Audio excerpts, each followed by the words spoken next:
నమస్తే, welcome to news 360. Welcome to special drive. Gold ప్రియులకు అద్దిరిపోయే good news అండి. బంగారం కొనుగోలు చేయాలని భావిస్తున్నారా? అయితే మీకోసమే ఈ అదిరిపోయే శుభవార్త. పుత్తడి ధరలు నేలచూపులు చూస్తున్నాయి.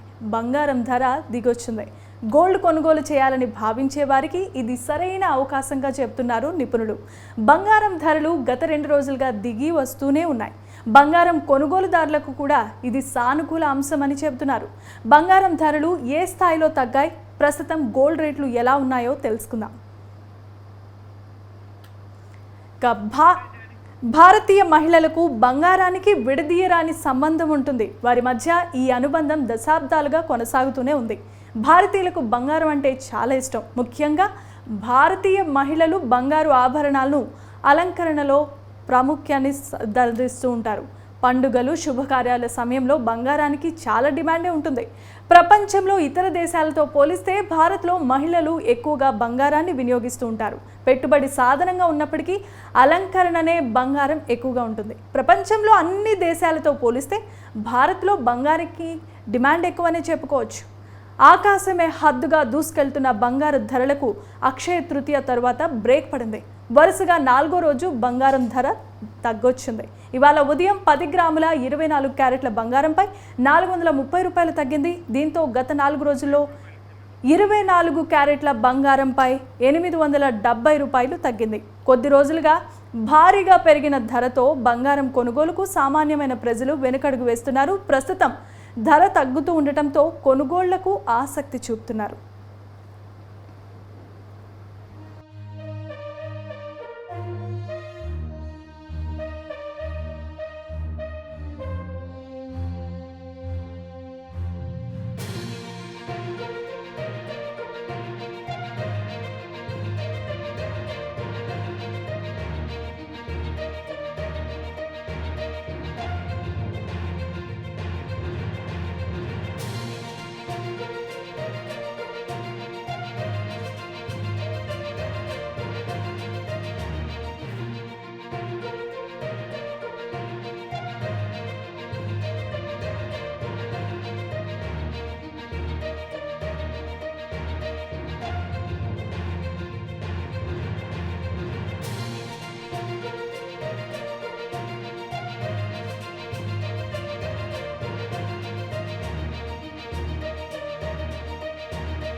తెలుగు రాష్ట్రాల్లో బంగారం ధర తగ్గిపోయింది. ఇవాళ హైదరాబాద్, విజయవాడ, విశాఖపట్నంలో 22 క్యారెట్ల 10 గ్రాముల బంగారం ధర 66,750 రూపాయలు కాగా 10 గ్రాముల 24 క్యారెట్ల గోల్డ్ ధర 72,820 రూపాయలుగా కనిపిస్తోంది.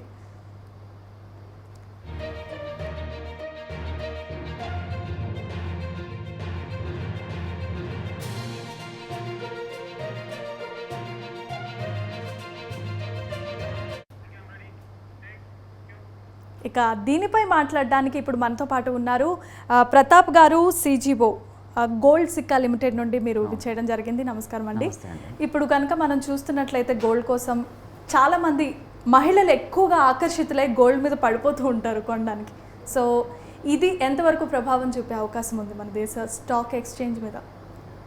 మీరు అన్నమాట అయితే ఇదివరకు వాస్తవం అండి. ఒక మహిళల వల్లే బంగారం ధర పెరుగుతుంది అంటే ఈ రోజుల్లో అది వాస్తవం కాకపోవచ్చు. మీరు అన్నది కరెక్టే, ఆడవాళ్ళకి చాలా దాని మీద మక్కువ ఉంటుంది. కాకపోతే ఇప్పుడున్న పరిస్థితుల్లో ఏంటంటే ఆడ మగ భేదం లేకుండా ప్రతి వాళ్ళు కూడా గోల్డ్ని కొని దాచిపెట్టుకుంటున్నారు. మీరు గమనిస్తే కనుక లాస్ట్ ఒక 3-4 సంవత్సరాల నుంచి గోల్డ్ ఎలా పెరుగుతోందో బంగారం ధర చూస్తే దాన్ని చాలామంది ఒక ఆభరణం కిందే కాకుండా ఒక ఇన్వెస్ట్మెంట్ కింద కూడా చూస్తున్నారు ఇప్పుడు. సో దాన్ని సేవ్ చేసుకొని ఇన్వెస్ట్మెంట్ పెట్టుకుంటే రేపు పొద్దున మనం దానివల్ల లాభపడతామన్న ఒక ఆలోచన వచ్చింది. సో కొంచెం ఆలోచన ధోరణిలో మార్పు వచ్చింది. సో మొత్తం నేరం ఆడవాళ్ళ మీద పెట్టడం భావ్యం కాదు. సో వాళ్ళకి మక్కువ ఉన్నమాట వాస్తవమే. అలాగైతే దాంతోపాటు ఇన్వెస్ట్మెంట్ కనుక దీన్ని తీసుకుంటున్నారు. అందుకని మీకు గోల్డ్ రేట్స్ పెరిగేందుకు ఒక కారణమైంది. ఒక కారణం అయితే ఉంది. ఇప్పుడు మీరు చెప్తున్నారు ఆడవాళ్ళకి గోల్డ్ మీద చాలా అమితమైన ఇష్టం ఉంటుంది. అలాగే ఎట్ ద సేమ్ టైం మన భారతీయ సంస్కృతి సంప్రదాయాల ప్రకారం ప్రతి ఒక్క అకేషన్కి, ప్రతి ఒక్క ఈవెంట్కి ఎక్కువగా బంగారాన్నే కొనుగోలు చేస్తారు. సో అది కూడా మన దేశం యొక్క ఆర్థిక వ్యవస్థ మీద ఏమైనా ప్రభావం చూపిస్తుందా? బంగారం ప్రతి దేశపు ఆర్థిక వ్యవస్థ మీద ప్రభావం చూపిస్తుందండి.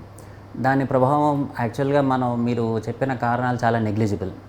కొంటున్నాము అంటే మన దగ్గర ఎంత సప్లై అయిందో అంత దాన్ని బేసుకొని మనం కొంటున్నాము. కాకపోతే ఈ మధ్యకాలంలో బ్యాంకులు, గవర్నమెంట్స్ కూడా ఇంపోర్ట్ చేసుకొని దాచుకుంటున్నాయి. సో జనరల్గా పెరగడానికి మేజర్ కారణం అంటే కనుక మనము ఈ సేవింగ్స్, గవర్నమెంట్ ఏదైతే బ్యాంక్స్ కానీ ఇంపోర్ట్ చేసుకొని దాన్ని దాచుకుంటున్నాయో అది ముఖ్యమైన కారణంగా మనం భావించవచ్చు. మీరు అన్నది కరెక్టే. ఈ పండగ సీజన్స్లో వాటిల్లో లేకపోతే చిన్న చిన్న అకేషన్స్లో మనం ఉంచుకుంటాము. అది ఒక ఏమంటారంటే ఒక సొసైటీలో ఒక వాల్యూ ఉన్నట్లుగా మనం దాన్ని చూపించుకోవచ్చు. ఒక బంగారపు ఆభరణం వేసుకొని తిరుగుతున్నాము అంటే సొసైటీలో ఒక రికగ్నిషన్ ఉంటుంది. కాకపోతే దాని పర్సంటేజ్ ఆఫ్ ఇంపాక్ట్ చాలా తక్కువ. ఈ రోజుల్లో మీరు గమనిస్తే కనుక ఇన్వెస్ట్మెంట్ మీద వాటి మీద పెట్టుబడి పెట్టేవాళ్ళు చాలామంది ఎక్కువైపోయారు. దాంతో మీకు గోల్డ్ రేట్ల మీద ప్రభావం చాలా పెరిగింది. ఇప్పుడు మీరు ఇన్వెస్ట్మెంట్ పరంగా కూడా అదొక ఎలిమెంట్ అని చెప్పి అంటున్నారు గోల్డ్. స్టాక్ ఎక్స్చేంజ్లో మనం గోల్డ్ మీద ఇన్వెస్ట్ చేయొచ్చా? తప్పకుండా చేయొచ్చండి. ఆల్రెడీ మనకి డిజిటల్ గోల్డ్ అమ్మకాలు జరుగుతున్నాయి స్టాక్ మార్కెట్లో. అది తీసుకునే వాళ్ళు కూడా చాలామంది ఉన్నారు. కాకపోతే దాని పర్సంటేజ్ ఆఫ్ సక్సెస్ రేట్ కొంచెం తక్కువనే చెప్పాలి. ఎందుకంటే బంగారాన్ని మనం వేసుకొని మన చేతితో పట్టుకుంటే ఉండే ఆ అనుభవం కానీ ఏదైనా కానీ ఫీలింగ్ కానీ ఉంటుంది, అది డిజిటల్ గోల్డ్లో ఉండదు. కాబట్టి గవర్నమెంట్ బాగా ట్రై చేస్తుంది దాన్ని ఎంకరేజ్ చేద్దామని. కొంతమంది చేస్తున్నారు. ఎవరైతే సేవింగ్స్లో ఉంచుకొని రిస్క్ చాలా తక్కువ తీసుకోవాలనుకుంటారో వాళ్ళు జనరల్గా దానిలో ఇన్వెస్ట్ చేస్తున్నారు. కాకపోతే మనకి బై బర్త్ మనకి గోల్డ్ అనగానే మీద వేసుకొని దాన్ని శరీరం మీద చూసుకోవడం లేదు, దాన్ని పట్టుకొని అదేదో ఒక మంచి అనుభవంలాగా ఫీల్ అవ్వడం మనకు ఉంటుంది. కాబట్టి ఇప్పటికి కూడా ఫిజికల్ గోల్డ్ మీద ఉండే మక్కువ ఇంకా డిజిటల్ గోల్డ్ మీద రాలేదు. దానికోసం ప్రివెన్షన్ కోసం ఇంకా గవర్నమెంట్ చాలా ప్రయత్నాలు అయితే చేస్తాం. మంచి మంచి స్కీమ్స్ కూడా తీసుకొస్తున్నారు. సో ఇప్పుడు మనం కనుక చూస్తున్నట్లయితే అక్షయ తృతీయ బంగారానికి పెట్టింది పేరు. అక్షయ తృతీయ వచ్చిందంటే ఇంకా అందరూ కూడా అడ్వర్టైజ్మెంట్స్ చేస్తూ ఉంటారు, గోల్డ్ షాప్ వాళ్ళు కానీ పెద్ద పెద్ద మాల్స్ వాళ్ళు కానీ. ఇది అక్షయ తృతీయ నాడు కొనుక్కోవడం మంచిదా, లేదంటే అదొక బిజినెస్ స్టాటిస్టిక్కా? దీనికి రెండు కూడా చెప్పచ్చండి. రెండు కూడా సమానంగా దీనికి కారణాలే. ఒకటి వచ్చేసి సైకలాజికల్గా మనకి ఒక మంచి రోజు మనం ఏదైనా కొంటే అది డబుల్ అవుతుంది అని మనకి ఎక్కడన్నా పాత పురాణాలు ఎక్కడన్నా రాసినా ఏదన్నా ఉన్నా అది ఒకసారి బయటకు వచ్చిందంటే ప్రజలు ఇంకా తండోపతండాలుగా దాని మీద ఇన్వెస్ట్ చేస్తారు. దాన్ని అవకాశంగా తీసుకొని బిజినెస్ వాళ్ళు కూడా ఆటోమేటిక్గా బిజినెస్ పెంచుకుంటారు. కాబట్టి ఇద్దరు దాంట్లో సమాన పాత్రలే. అయితే మనకి ఉన్న విధంగా చెప్పాలి అంటే ఎక్కడన్నా శాస్త్రాలు ఏదైనా రాసి ఉంటే, ఎప్పుడంటే నాకైతే వాస్తవంగా తెలియదు, బట్ ఎక్కడన్నా రాసి ఉంటే కనుక రాయకుండా అయితే ఏదో నిప్పు లేకుండా పొగ లేకుండా నిప్పు రాదంటారు. ఎక్కడో ఉంటుంది అది. దాన్ని బేస్ చేసుకొని మన పెద్దవాళ్ళు చెప్పుంటారు, దాన్ని బిజినెస్ వాళ్ళు యూస్ చేసుకుంటూ ఉండొచ్చు. ఓకే, అసలు మనకి దేశంలో కానీ లేదంటే ప్రపంచవ్యాప్తంగా మనం తీసుకున్నట్లయితే గోల్డ్కు మించిన ఎక్స్పెన్సివ్ మెటల్స్ కూడా ఉన్నాయి. ప్లాటినం కానీ, తర్వాత మిగతా ఈ మధ్య రోజ్ గోల్డ్ అనేది ఇంకొకటి వచ్చింది, తర్వాత వెండికి కూడా ప్రాముఖ్యత ఉంది. కానీ మన దేశంలో ఎస్పెషల్లీ పసిడికే ఎందుకు అంత ప్రాధాన్యత ఇస్తున్నారు? గోల్డ్ అంటే యాక్చువల్గా it is non reactive metal. గోల్డ్కి వాతావరణంలో కానీ లేకుంటే వాటర్తో కలిసినప్పుడు కానీ అది తొందరగా రియాక్ట్ అవ్వదు. వేరే ఏదర్ మెటల్ అయినా రియాక్ట్ అవుతుంది. ఇది నాన్ రియాక్టెంట్ మెటల్ అంటారు. అదొక ముఖ్యమైన కారణం. రెండోది వచ్చి గోల్డ్ చాలా సాఫ్ట్గా ఉంటుంది. దాన్ని మీరు కావాలంటే చిన్నగా క్యాడ్మియం అది యాడ్ చేసుకొని మీరు జ్యువెలరీ చేసుకోవడం చాలా సులువుగా ఉంటుంది. సో కెమికల్గా ఆలోచిస్తే మీరు రీజన్ అది. దానివల్ల గోల్డ్కి ఎప్పుడు కూడా ప్రాముఖ్యత అలాగే ఉంది. ఇంకొకటి వచ్చి మనకి ఇప్పుడు కొత్తగా ఈ ప్లాటినం జ్యువెలరీ అవి వస్తున్నాయి, కానీ ఈవెన్ మీరు గమనించుంటే ఇప్పటికి కూడా వాటికి అంత వాల్యూ లేదు. ఎందుకంటే ప్రజల్లో ఇంకా ఆలోచన రాలేదు, అవేర్నెస్ రాలేదు. రెండోది వచ్చి గోల్డ్కి ఉండే ప్రాముఖ్యత ఎప్పటికీ తగ్గదు, అది అలాగే ఉంటుంది. ఎందుకంటే మనకు తరతరాలుగా వస్తుంది అది. దాన్ని మీరు తీసుకొచ్చి వేరే దానిలో దేంతో పోల్చినా కూడా యాక్సెప్టెన్స్ అనేది ఉండకపోవచ్చు. ఓకే, ఇప్పుడు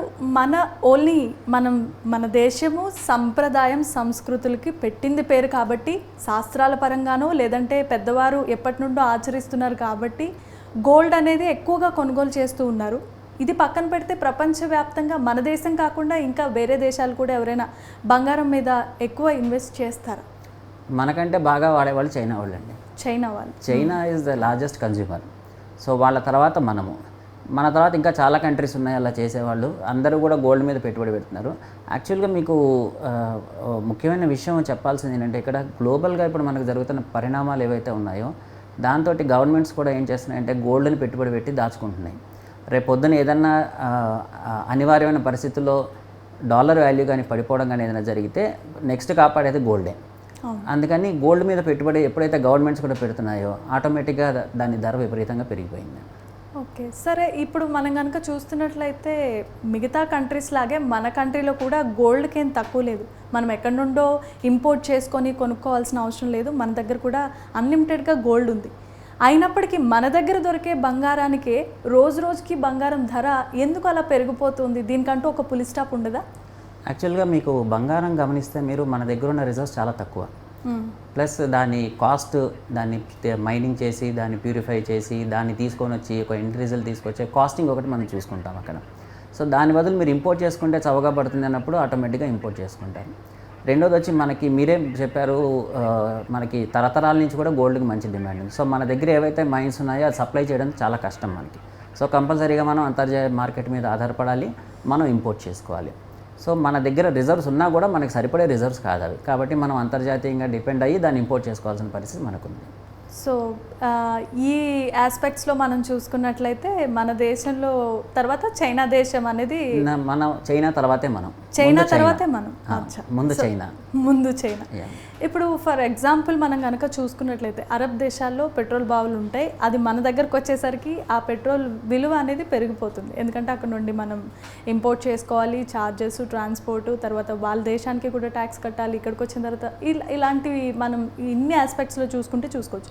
మన దగ్గర బంగారం ఇంత పుష్కలంగా దొరికిన తర్వాత మన దగ్గర ఉన్నదే మనం రోజు రోజుకి పెంచుకుంటూ పోతున్నారు. దానికంటూ ఒక పులి స్టాప్ లేదు. అసలు అది దిగుతుంది అన్న హోప్స్ కూడా లేవు. ఒకవేళ దిగినా ఏదో 100-200 తేడాయే తప్పించి ఇంతకు మించి మార్పు అనేది లేదు.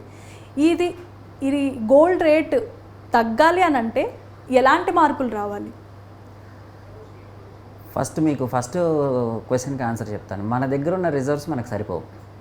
కాబట్టి మనం వేరే దేశాల మీద ఆధారపడాలి, మనం ఇంపోర్ట్ చేసుకోవాలి. సో ఇంపోర్ట్ చేసుకున్నప్పుడు గ్లోబల్ ప్రైస్ ఏది ఉందో డాలర్ ఎక్స్చేంజ్ రేట్లో అదే మనం తీసుకోగలుగుతాం. కాబట్టి మన దగ్గర ఉన్న రిజర్వ్స్ మనకు సరిపోవు కాబట్టి దాన్ని పక్కన పెట్టేద్దాం. మనం ఎప్పుడు తగ్గుతుంది లేదు ఎలా తగ్గచ్చు అంటే కనుక ఉన్న పరిస్థితుల్లో మనం ఒక అడుగు వెనక్కేస్తే 2 అడుగులు ముందలకేసేది కానీ గోల్డ్ తగ్గేది కాదు. సో ఇప్పుడు మీకు ఒక సందర్భం ఏం చెప్పాలంటే నేను చాలామంది యూఎస్ డెట్ మార్కెట్ ఎలా ఉంది, యూఎస్ డెట్ ఇష్యూ మీద చాలా ఆధారపడి ఉన్నాయని చెప్తున్నారు. అదొక ముఖ్యమైన కారణం మనం అర్థం చేసుకోవాల్సింది. ఏంటంటే మీరు గమనిస్తే కనుక రిపోర్ట్స్ ప్రకారము ఒక నిమిషానికి యూఎస్లో డెట్ కింద వాళ్ళు ఒక నిమిషానికి $2 మిలియన్ పే చేస్తున్నారు పర్ మినిట్. ఇది లాస్ట్ 2 ఇయర్స్ నుంచి జరుగుతుంది. ఎన్నాళ్ళు వాళ్ళు దాన్ని సస్టైన్ చేయగలరు, ఎన్నాళ్ళు ఆ నొప్పిని వారు భరించగలరు అన్నది చాలా డిపెండ్ అయి ఉంటుంది. రాబోయే దాంట్లో మేము అనుకునేది ఏంటంటే అంటే ఇది నా సొంత అభిప్రాయం మాత్రమే, మా కంపెనీకి సంబంధం లేదు. నా సొంత అభిప్రాయం ప్రకారం నేను అనుకోవడం ఏంటంటే రాబోయే 1-2 మంత్స్లో ఒకవేళ కనుక యూఎస్ ఆ నొప్పిని ఇంకా భరించలేకపోతే ఇంట్రెస్ట్ రేట్స్ తగ్గిస్తే కనుక గోల్డ్ మళ్ళీ పెరిగిపోతుంది. సో ఈ ఫ్యాక్టర్ మీద చాలా ఆధారపడి ఉంటుంది. సో ఇప్పుడైతే మీకు తగ్గేది చాలా నెగ్లిజిబుల్, దీని మీద మీకు పెద్దగా ప్రభావం ఏం లేదు. ఇంతకంటే తగ్గే అవకాశం చాలా తక్కువ, పెరిగే అవకాశాలు మాత్రం చాలా ఉన్నాయి. ఇంకా పెరిగే అవకాశాలు పుష్కలంగా ఉన్నాయి. అలా అని చెప్పి ఎవరు కాంప్రమైజ్ అయ్యి వెనక్కి వెళ్ళట్లేదు. ఎందుకంటే మొక్కు చూపిస్తున్నారు. ఎందుకంటే ఇవాళ రోజున కొనుక్కోగలిగితే రేపు పెరిగినా కూడా మనకి అంత నొప్పి అనిపించదు. సో అందుకని చిన్న మొత్తాలైనా కొనుక్కొని పెట్టుకుంటున్నారు ఉన్నంత వరకు అందరూ కూడా. ఓకే, రియల్ ఎస్టేట్ తర్వాత ఎక్కువగా మార్కెట్లో చలామణి అయ్యేది ఏంటంటే గోల్డ్ ఎంత ఎక్కువ ఉంటే అంత craze. At the same time మనం ఏదన్నా క్రిటికల్ కండిషన్లో ఉన్నప్పుడు ఆ గోల్డ్ పెట్టి మనం మనీ అనేది తెచ్చుకుంటాం. సో మిగతా మెటల్స్కి తర్వాత రియల్ ఎస్టేట్ తర్వాత గోల్డ్కి ఎందుకు ఇంత ప్రాధాన్యత? అంటే మన దేశంలోనే ఇలా జరుగుతుందా లేదంటే మిగతా దేశాల్లో కూడా ఇంతేనా? లేదండి, ఇవి రెండింటికి ప్రధాన కారణం ఒకటి ఏంటంటే లిమిటెడ్ రిసోర్సెస్.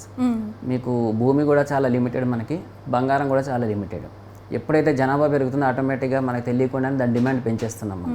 డిమాండ్ పెరిగినప్పుడు ఆటోమేటిక్గా దాని ప్రైస్ పెరుగుతుంది. సో మీరు బంగారం తీసుకోండి లేదు భూమి తీసుకోండి, పంచభూతాల్లో భూమి ఎలాగో ఉంది. మనకి తెలియని ఆరోభూతం ఏంటంటే గోల్డ్ అండి, బంగారం. సో వీటి మీద మనకు కంట్రోల్ లేదు. సో మనకి దాని మీద మక్కువ పెరిగిన కొద్దీ మనం దాన్ని ఇంకా తీసుకోవాలి, ఇంకా కొనుక్కోవాలి, ఇంకా దాచుకోవాలని మనం దాని మీద వ్యామోహం పెంచుకున్నప్పుడు ఆటోమేటిక్గా ప్రైస్ కూడా దానికి తగ్గట్టుగా పెరుగుతుంది. సో మీరు అంటే బంగారం భూమి రెండు ఎందుకే పెరుగుతున్నాయి అంటే ఒకటే ఒక కారణం అంటే లిమిటెడ్ రిసోర్సెస్ అవి. సో దానివల్ల మీకు ఆటోమేటిక్గా పెరుగుతాయి. లిమిటెడ్ రిసోర్సెస్ అంటే ఒకటి గోల్డ్ మన దగ్గరే ఉంది, తర్వాత భూమి కూడా మామూలుగా 3 వంతులు నీరుంటే 1 వంతు భూమి అనేది ఉన్నది. కాబట్టి ఈ విధంగా మీరు చెప్పిన ఆస్పెక్ట్స్లో అయితే దీన్ని ఇలా పరిగణించవచ్చు. అంతే. ఓకే, అయితే ఇప్పుడు చాలా వరకు మనం కనుక చూసుకున్నట్లయితే మీరు కొన్ని విషయాలు నమ్ముతారో నమ్మరో తెలీదు, బంగారం కొనుక్కొని ఇంట్లోకి తెస్తే లక్ష్మీదేవి వచ్చినట్లుగా మన భారతీయులు దాన్ని నమ్ముతారు ప్రగాఢంగా. అది నిజమేనా, లేదంటే ఇది కూడా ఎవరైనా ఒక పుకార్లాగా పుట్టించారా? లేదండి, మీ ఇంట్లో బంగారం ఉంటేనే మీ ఇంటికి చుట్టాలైనా వస్తారు, దొంగలైనా వస్తారు. ఎందుకంటే ఆ వాల్యూ అలాంటిది, అది ఒక ఆస్తి కింద ట్రీట్ చేస్తారు దాన్ని. కాబట్టి దానికి పేరు ఏదైనా పెట్టండి, లక్ష్మీదేవి అనండి, మరి ఏదైనా దేవతా స్వరూపం కింద మనం కొలుచుకోవచ్చు. ఇది కారణం అని లేదు, కానీ దానికి ఉన్న వాల్యూ అలాంటిది. కాబట్టి అది మన దగ్గర ఉన్నప్పుడు సహజంగానే మనకి దాని మీద ఏ రోజైతే మన దగ్గర అది ఉంటుందో 10 మందిలోనూ మనకి దాని మీద మన దగ్గర ఉన్నందుకు మన వాల్యూ అనేది పెరుగుతుంది. కాబట్టి అది లక్ష్మీదేవి అనండి, సరస్వతీదేవి అనండి, ఇంకో పేరు అనండి, ఏదన్నా కూడా అది మాత్రం వాస్తవమే. వాస్తవం అంటే వెల్ సైడ్. అసలు చెప్పాలంటే దొంగలు వస్తారు, ఇన్సెక్యూర్ ఫీలింగ్ ఉంటుంది, అట్ ద సేమ్ టైం కొంచెం ప్రౌడ్గా కూడా ఉంటుంది మన దగ్గర ఇంత ఉంది అని చెప్పి. సో ఇది రానున్న రోజుల్లో కూడా ఈ బంగారం అనేది మిగతా విషయాలు ఆర్థిక సంక్షోభంలో మనం కూరుకుపోయినప్పుడు కూడా రానున్న రోజుల్లో కూడా ఇది మనల్ని సేవ్ చేసే అవకాశం ఉందా? ఖచ్చితంగా ఉంటుందండి. మాకున్న దీన్ని బట్టి మేబీ పూర్వం రోజుల్లో మనకి ఎప్పుడైతే ఈ కరెన్సీలు అవి లేవో మనం బంగారు నాణ్యాలనే వాడుకున్నాం ఎక్స్చేంజ్ కింద. రాబోయే రోజుల్లో కూడా బహుశా పరిస్థితి రావచ్చేమో అనే గవర్నమెంట్స్ అన్నీ కూడా బంగారాన్ని దాచిపెట్టుకుంటాయి. మనం కూడా మీకు తెలుసుంటే లాస్ట్ టైం మనం 900 టన్నులు ఎన్నో మనం చేసి పెట్టుకున్నాం ఇండియాలో. సో మనం గవర్నమెంట్స్ కూడా ప్రస్తుతానికి అదే ఉద్దేశంలో ఉన్నాయి. ఎందుకంటే రేపు పొద్దున్న ఏదైనా అనివార్య పరిస్థితులు వస్తే కనుక బంగారం ఎప్పుడు బంగారమే, సో దాన్ని సేఫ్ కింద మనం పెట్టుకోవచ్చు అని చెప్పి సేఫ్ అవెన్యూ కింద దాన్ని ట్రీట్ చేస్తున్నారు. సో మీరు మామూలుగా చూసుకున్నట్లయితే మన దేశం యొక్క ఆర్థిక వ్యవస్థ ఇప్పుడున్నటువంటి పరిస్థితులు బంగారం ఇంత ప్రభావం చూపిస్తుంది. దీనివలన ఇంకా రాబోయే రోజుల్లో అంటే ఇప్పుడు మనమంతా ఈ జనరేషన్ అప్కమింగ్ జనరేషన్ అంతా అప్గ్రేడ్ అవుతూ ఉన్నారు. తర్వాత చాలా గ్యాడ్జెట్స్ అని అవన్నీ ఇవన్నీ చేస్తూ ఉన్నారు.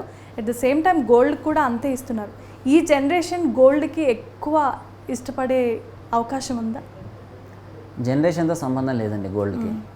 మీరు ఒక టాప్ క్లాస్ హయ్యెస్ట్ రేంజ్లో ఉండే ఇంటికి వెళ్ళినా, లోయెస్ట్ రేంజ్లో ఉండే ఇంటికి వెళ్ళినా ఒంటి మీద కనీసం 1 గ్రామ్ బంగారం అయినా వేసుకునే ఉంటారు. అది జనరేషన్తో సంబంధం లేదు. ఓకే, మీరంటగా గ్యాడ్జెట్స్ అంటే వేసుకునే విధానంలో మార్పు రావచ్చేమో, కానీ బంగారానికి మాత్రం ఆ వాల్యూ అనేది తగ్గే అవకాశం లేదు.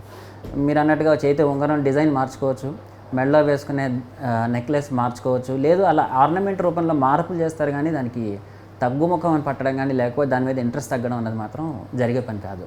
ఓకే, సో మీరు బిగినింగ్లో ఒక మాట చెప్పారు, బంగారానికి ఎందుకు అంత ఇదనంటే నీటిలో కానీ గాల్లో కానీ వెళ్తున్నప్పుడు అది పెద్ద రియాక్ట్ అవ్వదు, ఆ మెటల్కున్న గొప్పతనమే అది అని చెప్పన్నారు. సో అది ఆరోగ్యరీత్యా కూడా మన ఒంటి మీద ఉండడం మంచిదేనా? ఆరోగ్యరీత్యా కూడా మంచిదే మీరు అన్నట్లు. ఎందుకంటే మనం రోజు చేసే స్నానాల వల్ల కానీ లేకపోతే మనం రోజు భోజనం చేస్తూ ఉంటే మనకు తెలియకుండానే ఏదన్నా దానివల్ల కెమికల్ రియాక్షన్స్ కానీ ఏమైనా ఉంటే కనుక వేరే మెటల్స్ వల్ల మనకు అనారోగ్యం పాలయ్యే అవకాశం ఉండొచ్చు, కానీ గోల్డ్ వల్ల చాలా తక్కువ ఉంటుంది అది. ఓకే, సో ఆరోగ్యరీత్యా ఇలా మంచిదని చెప్తూ ఉన్నారు కదా, ఇది జనరల్గా లేడీస్ సైడ్ నుండి ఒక క్వశ్చన్ ఏంటంటే చాలా కాస్మెటిక్ దాని మీద ఎక్కువ అందరూ వెళ్తూ ఉన్నారు. ఈ కాస్మెటిక్ సర్జరీస్ అని చాలా ఎక్స్పెన్సివ్ ట్రీట్మెంట్స్ అని అవి ఇవి తీసుకుంటారు. దాంట్లో కూడా గోల్డ్ చాలా ఇంపార్టెంట్ రోల్ని ప్లే చేస్తుంది. అంటే ఎలా అంటే ఈ మధ్యకాలంలో మనం చూస్తున్నట్లయితే 24K గోల్డ్ ఒక మాస్క్ అనేది వచ్చింది. సో ఇది గోల్డ్ మెటల్ మన బాడీలోకి మన బాడీ మీద వేసుకోవడం ఒక ఎత్తు, కానీ బాడీలో అబ్జర్వ్ అయితే పరిస్థితి ఎలా ఉంటుంది? మీకు నేను ఆల్రెడీ చెప్పాను, అది యాక్చువల్గా మీకు అంత తొందరగా రియాక్ట్ అవ్వదు దేనికి కూడా. గోల్డ్ అంటే మీరు ఓన్లీ దీని గురించే ఇప్పుడు మీరు ఫేస్ మాస్క్ గురించి యాక్చువల్గా మనం ఇండస్ట్రియల్ రిక్వైర్మెంట్స్ కానీ లేకపోతే న్యూక్లియర్ వీటిల్లో కానీ మనం గోల్డ్ యూజ్ చేస్తాం. ఆ పర్పసే బేసిక్గా ఏంటంటే తొందరగా దేనితోటి రియాక్ట్ అవ్వదు. కాబట్టి మీరు దాన్ని తీసుకున్నా వేసుకున్నా ఏం చేసినా కూడా దాని మీద ఏ రియాక్షన్ కానీ శరీరం మీద ఉండే ప్రభావాలు కానీ చాలా తక్కువ ఉంటాయి. అదొక కారణం చేత దాని మీద రీసెర్చ్ చేసి అది ఎక్కడైతే మనకి దానివల్ల నష్టం ఉండదని తెలుస్తుందో అక్కడ దాన్ని వాడుకుంటూ ఉంటారు. ఓకే. దెన్ ఇప్పుడు కనుక మనం చూస్తున్నట్లయితే మన ఈజిప్ట్ పిరమిడ్స్లో కూడా వాళ్ళ మమ్మీస్ని వాళ్ళని ప్రిజర్వ్ చేసిన పద్ధతిలో చూస్తే గోల్డ్ ఎక్కువ దాంట్లో ఉంటుంది. అలాగే కొంతమంది ప్రముఖులు చనిపోయినప్పుడు కూడా గోల్డ్ని అలాగే ఉంచేస్తారు. సో దానివల్ల ఏమన్నా ఎఫెక్ట్స్ ఉంటాయంటారా తర్వాత అలా ప్రిజర్వ్ చేయడం వల్ల? అంటే గోల్డ్గా లేకపోతే ఆ ప్రిజర్వ్ చేసిన శరీరానికా? రెండిట్లకి. అంటే ఈజిప్టు పిరమిడ్స్ ఆ సైన్స్ ఆ టెక్నాలజీ డిఫరెంట్ అండి. దానికి ఏదో అంటే నాకున్న కాస్త అవగాహన బట్టి దానికి ఏదో కొన్ని రకాల లేహ్యాలు పూసి దాన్ని చేస్తారు అని. అండ్ అప్పట్లో ఉండే సిస్టమ్ ఏంటంటే, అంటే నేను చదువుకున్న చరిత్రని బట్టి ఆ శరీరం మీద ఏదైనా ఉంటే కనుక తీసేవాళ్ళు కాదు దాన్ని, దాంతోపాటు దాన్ని డంప్ చేసేసేవాళ్ళు. సో అది ఆ విధంగా గోల్డ్ దాంతోపాటు ఉండిపోయేది. అండ్ ఆ రోజుల్లో గోల్డ్కి ఇంత వాల్యూ లేదు, చాలామంది ధరించేవాళ్ళు కాబట్టి ఈ రోజు మనకు చాలా ఎక్కువగా కనిపిస్తుంది. సో అదొకటి నేను మీకు చెప్పగలను. ఇంకా రెండోది వచ్చేసి శరీరం గురించి ఏమవుతుంది, లేకపోతే శరీరానికి ఏమవుతుంది, బంగారం పెట్టడం వల్ల అది ఉంటుందా ఉండదా అంటే ఐ థింక్ మళ్ళీ మీకు నేను ఏదో చెప్తాను, బంగారానికి శరీరానికి ఏం సంబంధం లేదు. అది అసలు రియాక్ట్ కానే కాదు దేనికి కూడా చాలా మటుకు. కాబట్టి శరీరం దానివల్ల ఏమన్నా బాగా ఉంటుందా అంటే నాకు అంత పరిజ్ఞానం లేదు, కానీ నాకు తెలిసినంత వరకు అయితే ఉండకపోవచ్చు. ఎస్, అంటే జనరల్గా ఇప్పుడు మనకి చెప్తుంటారు బంగారం ఎక్కడైనా దొరికిందని అంటే ఎవరికి చెప్పరు, కామ్గా దాన్ని దాచుకుంటూ ఉంటారు. అవును. సో అలా దొరికిన బంగారం మనం ఇంట్లో పెట్టుకోవచ్చా? అంటే మీరు ఇలా అడిగితే నేను పెట్టుకోకూడదనే చెప్తాను, ఎందుకంటే మనది కాని వస్తువు మనది కాదు. సో అది అంటే ఇప్పుడున్న పాత రోజుల్లో అండి ఒక ఎథిక్స్ అనే పదం ఉంది. సో ఎథికల్ దొంగతనంగా కాదండి, దొంగతనంగా కాకుండా ఎక్కడైనా దొరికితే మీరు ఎక్కడ దొరికినా అది మీరు కాదు. సో ఎవరిదో పోయిన వస్తువు అది. కాబట్టి ఒక సొసైటీలో మనం ఉంటున్నాము అంటే దాన్ని మీరు భద్రపరిచి రేపు పొద్దున్న ఎవరిని అడిగితే మీరు చూపించుకోవాలి. వాళ్ళకి దాన్ని తిరిగి ఇచ్చే సంసిద్ధత మీ దగ్గర ఉంటే మీరు దాన్ని పద్ధతిగా దాచుకోవచ్చు, కానీ మీ సొంతంగా వాడుకోవడం అనేది మాత్రం కరెక్ట్ కాదు. ఓకే. సో చాలా విషయాలు చెప్పారు. Last but not least, gold ఇంకా ఎంత పెరిగే అవకాశం ఉంది? ₹1,00,000 దాకా రావచ్చండి. అంటే నేను మీకు ఇప్పుడే చెప్పినట్టుగా యుఎస్ ఎంతవరకు ఆ డెట్ పేమెంట్ తీసుకోగలుగుతుంది, సస్టైనబిలిటీ ఎంతవరకు ఉందని దాని మీద ఆధారపడి ఉంటుంది ఇది. సో అంటే నేను 1,50,000 2,00,000 అలాంటి నేను చెప్పను, కానీ గ్యారంటీగా 80,000-90,000 వరకు అయితే టచ్ అవుతుంది, ప్రొవైడెడ్ యుఎస్ ఇంట్రెస్ట్ రేట్స్ తగ్గించి ఇంకా డెట్ నేను అబ్జర్వ్ చేసుకోలేని పరిస్థితిలో యుఎస్ వస్తే కనుక డెఫినెట్గా అది 1 lakh వరకు వెళ్తుంది. అండ్ మేబీ 1.5 yearలో మనం చూడొచ్చు. అయితే తగ్గే అవకాశం అయితే లేదు ఇప్పట్లో. అంతేనండి, 1 అడుగు వెనక్కి వేస్తుంది, 3 అడుగులు ముందరికి వేస్తుంది. ఒక 100, 200, 300 అదే తగ్గుదల. మీరు చూస్తుంటే కనుక ₹1,000 800 పెరిగింది రోజు, పెరుగుతుంది. ఇప్పుడు తగ్గుతున్నది మీకు ₹150 తగ్గుతుంది. సో అదే నిజం, 1 అడుగు వెనక్కి వేస్తుంది, తర్వాత 4 అడుగులు ముందరికి వేస్తుంది. ఓకే. సో చాలా చాలా మంచి విషయాలు చెప్పారు ప్రతాప్ గారు. గోల్డ్ కోసము ఒక అమ్మాయి కంటే ఎక్కువ అనాలిసిస్ చెప్పి చాలా విషయాలు చెప్పారు. మార్కెట్లో పెట్టడం వల్ల లాభాలు ఏంటి, ఈ విషయాల మీద చాలా క్లుప్తమైన సమాచారాన్ని మాకు అందించినందుకు మీకు మరొకసారి ధన్యవాదాలు తెలియజేసుకుంటున్నాము. సో చూశారు కదండి, ఇది ఇవాల్టి స్పెషల్ డ్రైవ్లోని అంశాలు. చూస్తూనే ఉండండి News 360, నిజం ఆలోచనను మారుస్తుంది.